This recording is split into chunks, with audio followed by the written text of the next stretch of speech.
assassinatos, estupros, crimes, traições e massacres. Não são a trama de uma série policial. São relatos do livro mais vendido e venerado. O livro mais vendido da história da humanidade. A Bíblia. Um livro no qual se narra a bondade do Criador, mas cheio de histórias de onde emergem a sangrenta ira de Deus.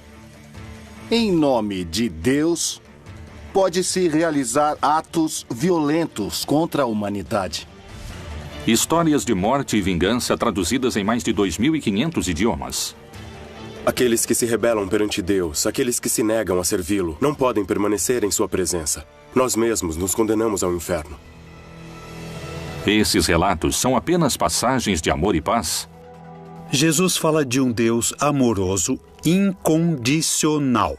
Ou há também crime, morte e destruição? Não é um Deus muito humano aquele da Bíblia. É um Deus que funciona muito mais do lado do terrorismo. O que há por trás do castigo aos pecadores? Esse é o maior sofrimento nos infernos, a privação de Deus. Como são justificados os crimes na Bíblia? Na Bíblia aparece como uma ira legítima. Por trás de cada um há uma história. Mas é história oficial? Ou há segredos ainda não revelados? A ira de Deus. Outro enigma da Bíblia. Cidades inteiras aniquiladas. Meninos mortos em episódios que têm Deus como protagonista. Os crimes, o castigo e o perdão são algumas das ações que se encontram nas páginas bíblicas. Até onde pode chegar o castigo divino? O que acontece quando os infiéis desafiam ao Senhor? Há muitos momentos em que a ira foi legitimada no texto bíblico, quando se trata de uma ira que provoca a ação. A ira que se desencadeia contra a violência. A ira que se desencadeia contra a injustiça. Homens que reagiram contra o desvio de um projeto social. Turquia. Na fronteira do Irã com a Armênia, se encontra o Monte Ararat, um vulcão inativo de mais de 5.000 metros de altura. A tradição cristã indica que aqui estariam os restos da arca que levava o único sobrevivente de um dos maiores atos da ira de Deus. O dilúvio universal. A Arca de Noé é um relato que temos que ler junto com o relato da criação, porque é uma segunda criação. A única diferença é que existe um componente novo, ou seja, a primeira criação de Deus havia sido corrompida, havia tido uma grande decadência moral, e Deus decidiu destruí-la.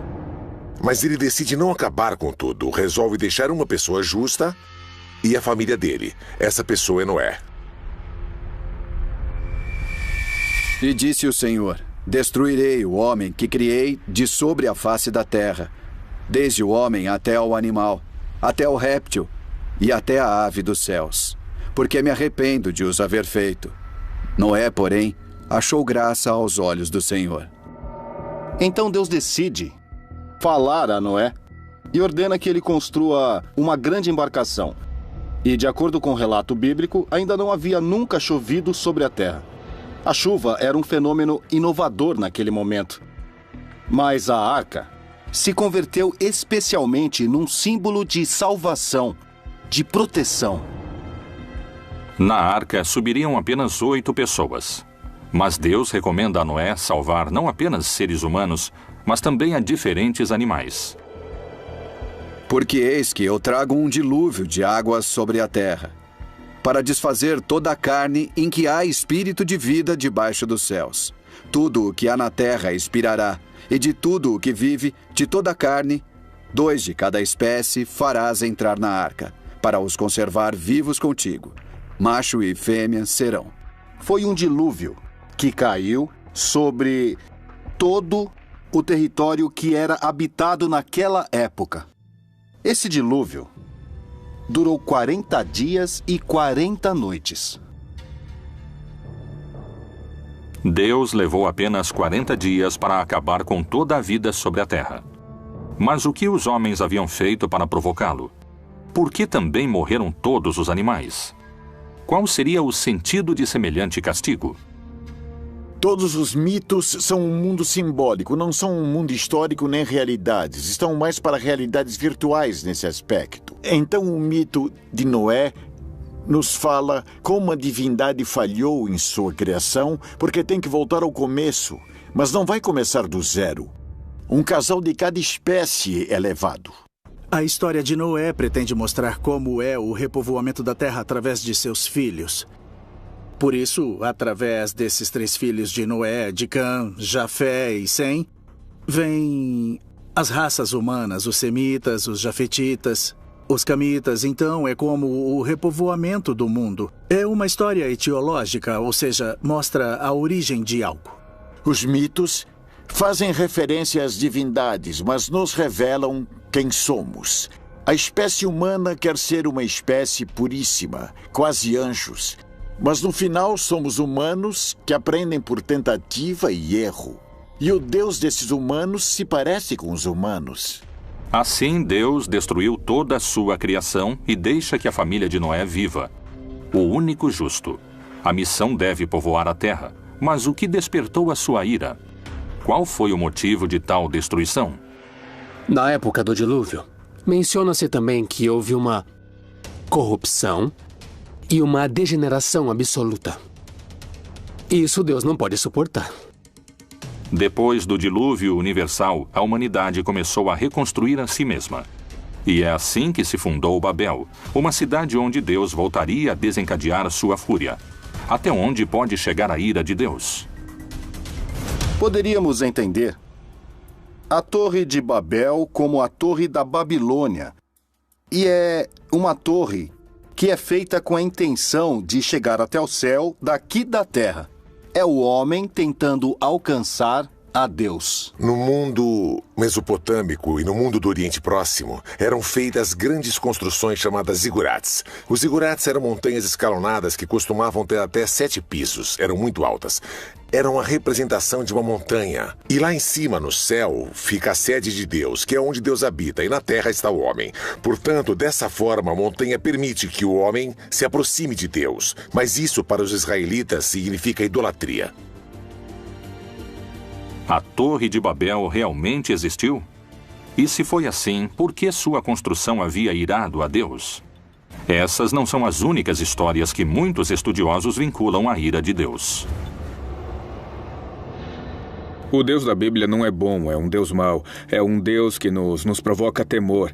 A ele temos que obedecer e render culto, porque tem todo o poder, porque pode nos prejudicar. Deus se incomoda com o desafio que o homem pretende lhe oferecer.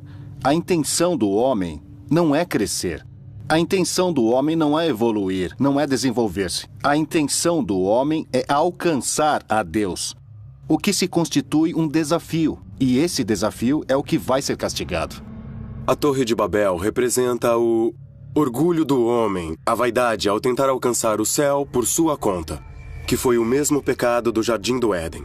Sempre que tentamos ser Deus, Deus dá um fim a essa situação. Por isso, ele destrói a torre, separa o povo e cria idiomas diferentes, razão pela qual não podem se comunicar entre si como antes. E o Senhor disse: Eis que o povo é um, e todos têm uma mesma língua. E isto é o que começam a fazer. E agora não haverá restrição para tudo o que eles intentarem fazer. Desçamos e confundamos ali a sua língua, para que não entenda um a língua do outro. Deus é cruel e invejoso. Quando uma pessoa está chegando à perfeição, Deus se enche de inveja e cria impedimentos, cria travas. Alguns especialistas afirmam que a ira de Deus encontra seu ponto mais alto no inferno.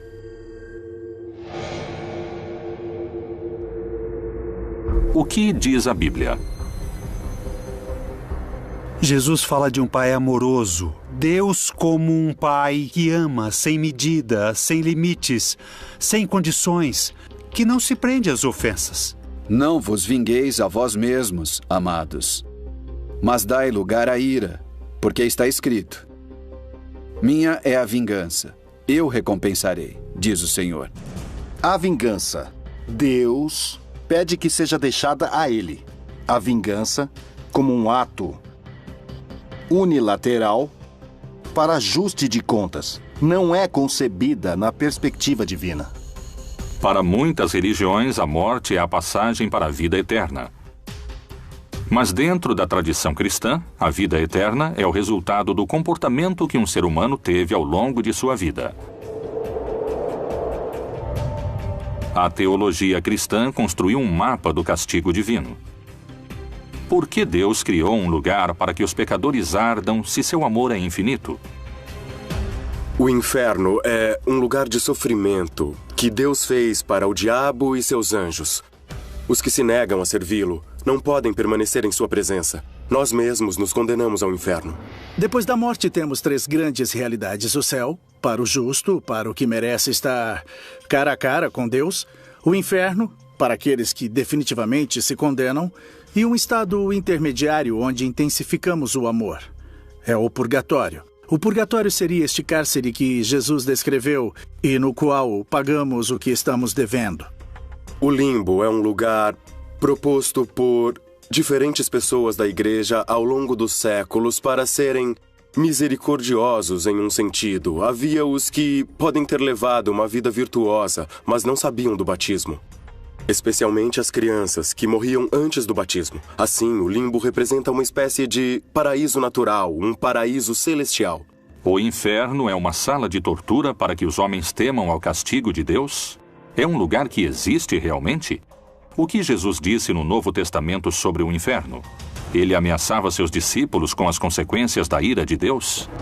E se o teu olho te escandalizar, lança-o fora. Melhor é para ti entrares no reino de Deus com um só olho, do que, tendo 2 olhos, seres lançado no fogo do inferno, onde seu bicho não morre e o fogo nunca se apaga. Descrever o inferno. Ele é simplesmente um ambiente de privação de Deus. Jesus utilizou várias imagens. Não se trata da descrição física do inferno. Se trata da descrição da situação. É um lugar onde se vive tormentos como se tivessem chamas, como se tivesse vermes. Um lugar de obscuridade. Mas realmente existem o inferno, o purgatório e o céu? Podemos encontrar entre as páginas da Bíblia a descrição desses lugares?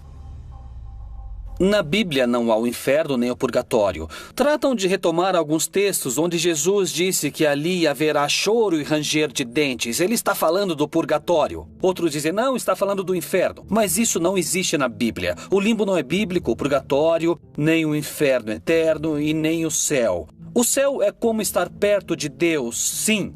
O inferno como distância de Deus, sim. Chamas, diabinhos, um Satanás que manda nos demônios. Isso foi um invento medieval. É claro que se presta a manipulações para interesses políticos, para interesses religiosos. A ira de Deus pode condenar as almas dos pecadores a uma agonia eterna? De que maneira poderíamos evitar sofrer os tormentos das trevas? Existe uma instância de perdão na religião católica que conseguiria impedir a descida aos infernos? A confissão é um invento da igreja basicamente para obter informações e controle social. Na antiguidade não existia o sacramento da confissão individual. Isso foi inventado por um inquisidor, o imperador Justiniano. Na época de Justiniano, no século VI, foi inventada a confissão privada para os católicos. Qualquer um com sua racionalidade pode questionar com toda certeza por que alguém tem que confiar a uma pessoa seus maiores segredos e como essa pessoa tem, por que ela tem a capacidade de perdoar. Como, de onde ela tira a capacidade de perdoar? O bem e o mal. A religião ensina com seus relatos normas de moral e comportamento. Mas há feitos na Bíblia que surpreendem por sua aparente crueldade. Por que esses relatos se mantêm em segredo? Até onde chega a ira de Deus?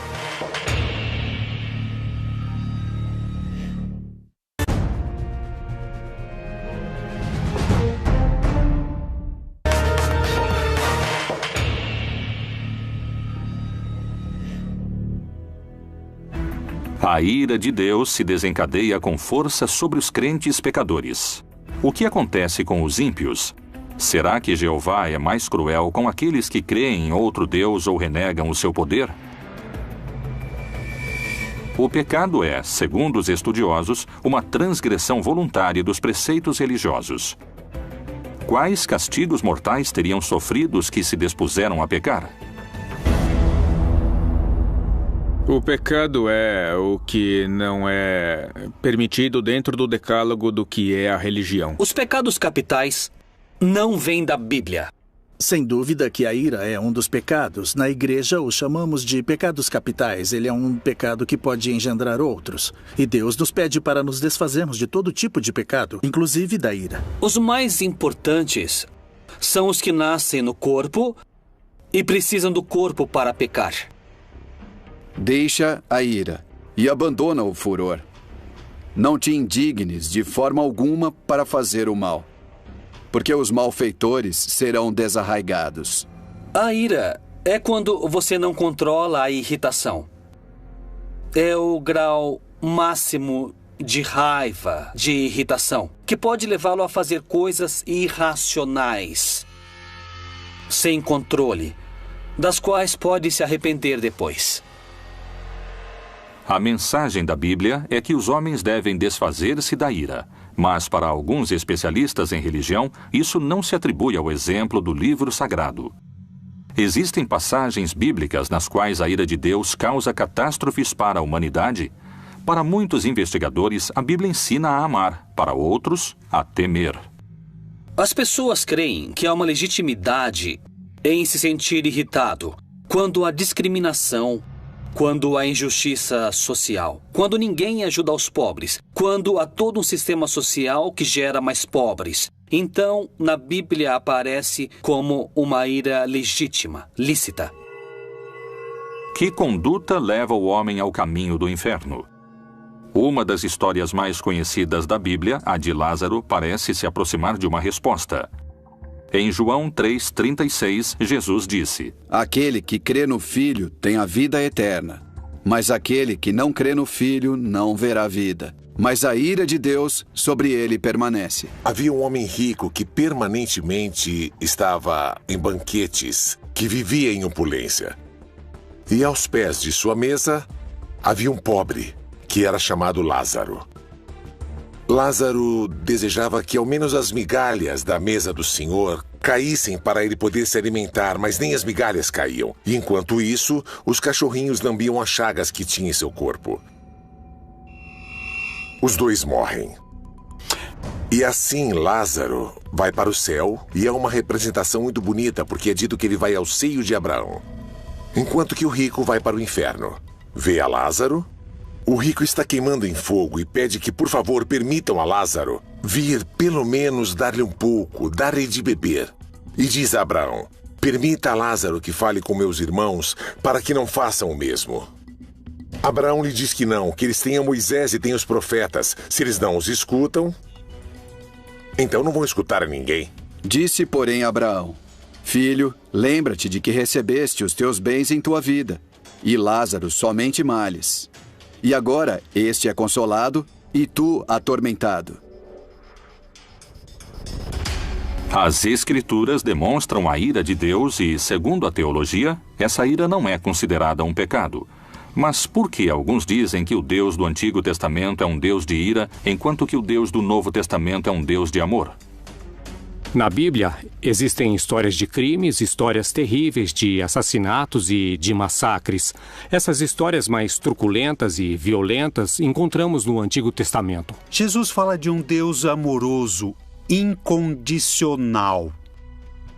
Essa imagem se contrapõe à apocalíptica, isso é claro, a todas as mensagens de ira, de cólera e da vingança de Deus. O Deus bíblico não é apenas um Deus de amor. Deus entende que às vezes tem que agir com severidade. Nesse sentido, a Bíblia exibe um Deus que não é todo bondade de modo algum. Pelo menos ela não mostra isso no Antigo Testamento, onde ele pede sacrifícios de filhos, onde há submissão permanentemente, onde tem que ajoelhar-se para falar com ele.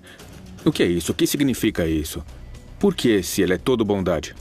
Mas, se Deus é um só, por que entre as páginas da Bíblia existem tantas diferenças entre o Deus irado do Antigo Testamento e o Deus benévolo do Novo Testamento? O cristianismo posterior, quando quis argumentar por que era bom sofrer, extraiu do Antigo Testamento todos os textos nos quais era bom sofrer. Esses foram chamados de servos sofredores de Yahvé, para equiparar o sofrimento de Jesus àquele do Antigo Testamento. Há uma transição entre somos os bons, agora somos os maus que precisam de penitência. No Antigo Testamento, há necessidade de se estabelecer um Estado. Uma comunidade os obriga a terem regras muito claras. Regras que podem parecer drásticas, intolerantes, mas que, na verdade, são regras que querem apenas evitar violências piores, na medida em que não foi executado o que se estava pedindo naquele momento. Em nome de Deus, foram cometidos os maiores crimes, que foram perdoados por esse mesmo Deus, que justificou seus crimes, mas não os criminosos. Porque quem os cometeu tem que pagar, e ele aplicará a lei do talião, que é olho por olho, dente por dente. Se alguém matou, aquele que matou tem que morrer. Quebradura por quebradura, olho por olho, dente por dente. Como ele tiver desfigurado a algum homem, assim se lhe fará. Olho por olho, dente por dente é uma das frases mais mal entendidas na história do pensamento humano. O que o Talmud fala é de compensação. O que esse princípio explica é que, quando uma pessoa causa um dano, um sofrimento, ela tem que compensar a vítima de uma forma que seja equivalente. Quais são as diferenças que alguns especialistas encontram entre o Deus do Novo e do Antigo Testamento? Esses castigos podem estar diretamente relacionados com a não adoração de sua figura? Dizem que o Deus do Antigo Testamento está mais preocupado com a justiça, portanto, se tem que agir de forma violenta, pode agir para que tenha justiça. O Deus do Novo Testamento está mais preocupado com o amor e, portanto, não comete esse tipo de ação. Temos que nos lembrar que quando perguntaram a Jesus qual é o principal mandamento, Jesus não contesta nenhum dos 10 mandamentos. Ele menciona 2 mandamentos que estão no Antigo Testamento, mas não entre os 10, que é amarás ao teu Deus e amarás ao teu próximo. Qual é a mensagem de Jesus? Nunca julgue, porque como você julgou, será julgado. No Antigo Testamento se encontram outros feitos que provocaram a ira de Deus. No Êxodo, a vontade de Deus avança e se manifesta em 10 pragas que atormentaram o povo egípcio. O relato das pragas é encontrado justamente no que conhecemos como o livro do Êxodo, ou também conhecido como o segundo livro de Moisés. É uma luta entre duas vontades. A vontade do faraó, que representa o poder do paganismo, e por outro lado Moisés, o profeta de Deus, de um Deus libertador e um Deus que se opõe à deificação dos governantes. E que nessa luta vemos que as pragas têm seu lugar, porque a função das pragas é quebrar a vontade do faraó, para que ele deixe o povo sair da escravidão. Que feitos indicam para os especialistas a origem da ira de Deus? Qual foi a missão de Moisés? As 10 pragas do Egito foram os crimes mais injustos e cruéis das Sagradas Escrituras. Por que a ira de Deus acabou com a vida de tantos inocentes? As páginas da Bíblia estão, como muitos afirmam, manchadas de sangue?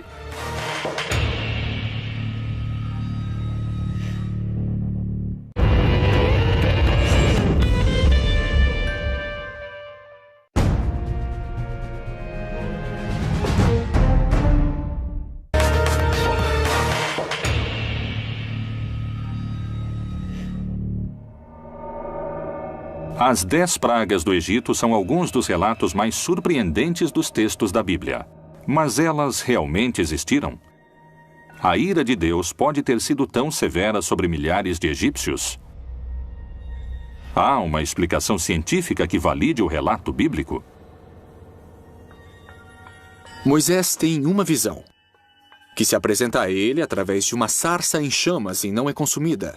Através dessa sarça, Deus pede a Moisés que liberte o povo de Israel do Egito, como todo bom profeta, Moisés, em princípio, recusa a missão que Deus lhe encomenda e diz que não está preparado. Por que eu? Mas Deus insiste que ele é a pessoa. Moisés havia levado uma vida comum até o momento em que Deus se apresentou com uma missão, talvez a mais significativa na história da religião. Moisés vai até o faraó e diz a ele que Deus mandou lhe dizer que deixe o seu povo ir. O faraó não aceita e por isso, então, Deus começa a mandar castigos, como encontramos em algumas traduções, mandar pragas ao faraó do Egito, para que liberte o povo. Diante da negativa de dar a liberdade ao povo de Moisés, o faraó recebe o castigo de Deus. As pragas divinas começam a recair sobre a população indefesa do Egito. Jeová lhe mostrou o que deveria fazer. Eis que eu, com esta vara que tenho em minha mão, ferrei as águas que estão no rio, e tornar-se-ão em sangue. E os peixes que estão no rio morrerão. E o rio cheirará mal, e os egípcios terão nojo de beber da água do rio. Há uma simbologia muito forte aqui. O rio Nilo era um rio adorado por eles, porque na verdade viviam do rio. E transformá-lo em sangue é transformá-lo em uma coisa impura. O faraó pede a Moisés que, por favor, detenha a praga. Deus age, a praga se detém, e uma vez a praga detida, o faraó volta a endurecer seu coração, e então começa novamente o ciclo, com uma nova praga.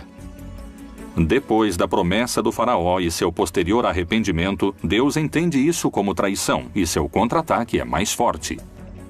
Porque esta vez enviarei todas as minhas pragas sobre o teu coração, e sobre os teus servos, e sobre o teu povo, para que saibas que não há outro como eu em toda a terra. O que se mostra nas pragas é uma progressão sucessiva que vai aumentando sua atividade e sua agressividade. Depois vem as rãs, as chagas e os mosquitos, de novo animais que transmitem impurezas. Dentro dessa cadeia, aparece uma praga que são os piolhos. Encontramos a praga das moscas. Além disso, certas irritações que provocam, por sua vez, também o advento de novas pragas. As pragas que começam a castigar o Egito são cada vez mais perigosas, mais violentas, mais letais. E diante de cada praga, progressivamente, eles iam enfrentando o poder de Deus e o poder do faraó, que se considerava filho dos deuses. Tá legal, talvez sejam relatos folclóricos, mas a simbologia é forte. O que há por trás disso é uma profunda mensagem de quem tem o poder. E em qualquer etapa da história humana, os poderosos têm o poder. Mas aqui o poder está invertido, porque acontece que o poderoso é o fraco. Ou seja, quem tem o poder é o Deus dos escravos, e não o contrário. A mensagem que Moisés leva ao faraó da parte do Deus hebreu é um desafio à sua autoridade, e por isso que é tão difícil convencê-lo. Mas a resposta do faraó foi ainda mais desafiadora, e fez com que a fúria de Jeová se desencadeasse de vez. Não é um Deus muito humano aquele da Bíblia, é um Deus que funciona muito mais pelo lado do terrorismo. Temos que obedecê-lo porque causa medo, não porque é uma pessoa, porque é um ser que é todo bondade. O Deus da Bíblia não é bom. Depois o Senhor disse a Moisés: Vai a Faraó e diz-lhe: Assim diz o Senhor, Deus dos Hebreus: Deixa ir o meu povo, para que me sirva, porque se recusares deixá-los ir, e ainda por força os detiveres, eis que a mão do Senhor será sobre o teu gado. E o Senhor fez isso no dia seguinte, e todo o gado dos egípcios morreu. Esse constitui um dos momentos críticos para o faraó e para o povo egípcio. Eles perderam suas fontes de alimentos. Isso nos mostra simplesmente como a mão de Deus foi ficando cada vez mais agressiva ao buscar a vontade do faraó. Vontade que, no final, não é realizada. O que temos que entender é que, do ponto de vista literário, do ponto de vista da fé, o que vemos é um Deus da libertação, que queria que os escravos servissem livremente e não fossem dominados, versus o todo-poderoso rei do Egito, que se nega a isso. Como a Igreja Católica interpreta esses acontecimentos? Esses relatos foram parte da história da humanidade Ou são simplesmente fábulas que explicam outra realidade? No texto bíblico temos momentos difíceis, que as pessoas querem ver como ira, como um contragosto de Deus. O que o texto bíblico quer mostrar é que, quando o homem faz escolhas ruins, os momentos são difíceis.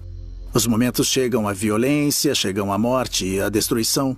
Deus sempre mostra um rosto de pai misericordioso, amoroso, sem que isso o impeça de mostrar seu caráter de pai que deve corrigir, de pai que deve chamar ao bom viver. A Bíblia faz parte da palavra de Deus, mas não é toda a palavra de Deus. O problema é que a interpretação é literal. Acreditam ser um livro de biologia, de sexologia, de embriologia. Não. A Bíblia é um livro de mitologias. Mas essa não é a única versão sobre o que aconteceu. Muitos geólogos trabalham nas análises dos fenômenos ocorridos desde o estudo dos processos físicos da Terra.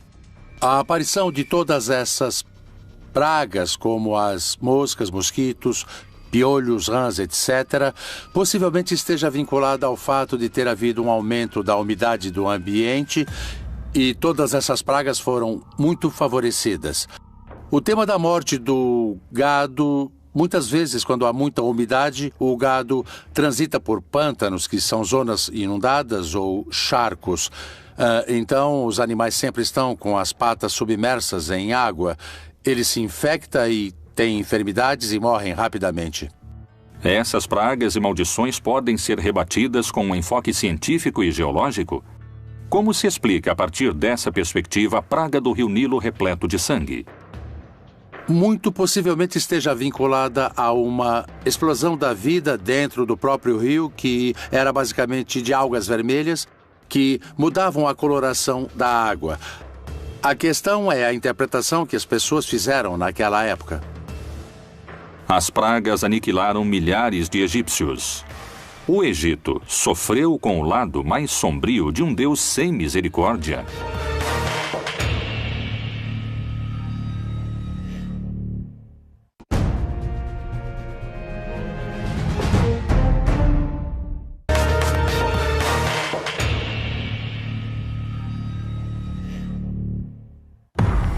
O Antigo e o Novo Testamento são formados por 76 livros. Neles, o Deus Todo-Poderoso aparece como uma deidade com comportamentos vingativos e violentos. A Igreja insiste que Deus é amor, mas Jeová, o Deus amoroso da tradição judaico-cristã, não condiz com os relatos bíblicos de castigos, crimes e genocídios. Que opinião os religiosos têm sobre essas crônicas? Eles justificam a ira de Deus? Em nome de Deus, pode-se realizar atos violentos contra a humanidade.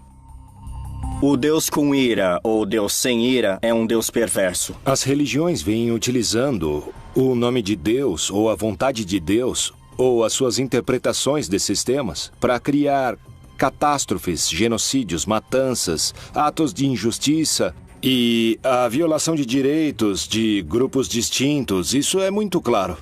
Nem jurareis falso pelo meu nome, pois profanarás o nome do teu Deus. Eu sou o Senhor. Os castigos de Deus parecem ser implacáveis, segundo algumas interpretações. Um exemplo poderia ser a história de Sodoma e Gomorra.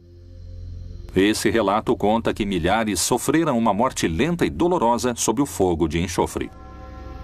Com base nisso, nos cabe mencionar, como vemos em passagens bíblicas, que de repente aparece ou se manifesta a ira de Deus, como por exemplo o dilúvio em Sodoma e Gomorra.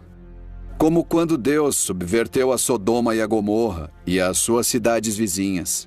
Diz o Senhor: assim ninguém habitará ali, nem morará nela o Filho de Homem. Há uma ordem central a esse povo, que havia sido peregrino por 40 anos no deserto, e foi acolhido por outros povos, porque encontravam-se pessoas no deserto habitando-o. Então, como fora um povo peregrino, pede-se que acolham aos forasteiros, aos hóspedes que são sagrados. E aqui o problema é que esses dois povoados, tanto Sodoma como Gomorra, não amparam os hóspedes de modo sagrado. A violência de Deus nessa história é extrema, desmedida. Especialistas asseguram que, com base na interpretação desses mitos, o nome de Deus tem sido usado em vão muitas vezes para exercer diversos tipos de violência e discriminação. A lei sagrada é para com os hóspedes. Mas então esses povos rompem essa lei sagrada. Não acolhem os anjos como hóspedes. Querem abusar deles. E aqui o problema não é a questão homossexual, é o abuso. A Bíblia não fala disso. Fala de hospitalidade. E isso é o que é castigado nesse mito. Toda tradução tem uma ambiguidade. É o mesmo que traduzir a Bíblia e traduzir uma obra do inglês, um Shakespeare ou qualquer autor. É mais cruel o relato do que se passa, mas essas são coisas menores. Eu creio que não afetam muito aos sentidos. Enfim, assassinar é ruim, não é? Seja quem for. A ira de Deus poderia ser justificada segundo as diversas interpretações das Escrituras Sagradas? A Bíblia não tem o monopólio da violência. Muito menos o Alcorão, nem nenhum outro texto, ou seja, existe violência em todas as tradições. A pergunta é como são interpretados os textos e como são vividos. A ira de Deus é propriamente de Deus e ele sabe quando se deve aplicá-la e quando não. E porque não entendemos sua conduta, não significa que não tenha sentido. A Bíblia, um livro que compila histórias de violência e crimes onde Deus é vingativo e cruel. É necessário o castigo eterno no inferno? Como são justificados os crimes na Bíblia? Quanta violência terá sido cometida em nome de Jeová? A ira de Deus poderia ser justificada segundo as diversas interpretações das Escrituras Sagradas? A ira de Deus, outro dos grandes mistérios da Bíblia Proibida.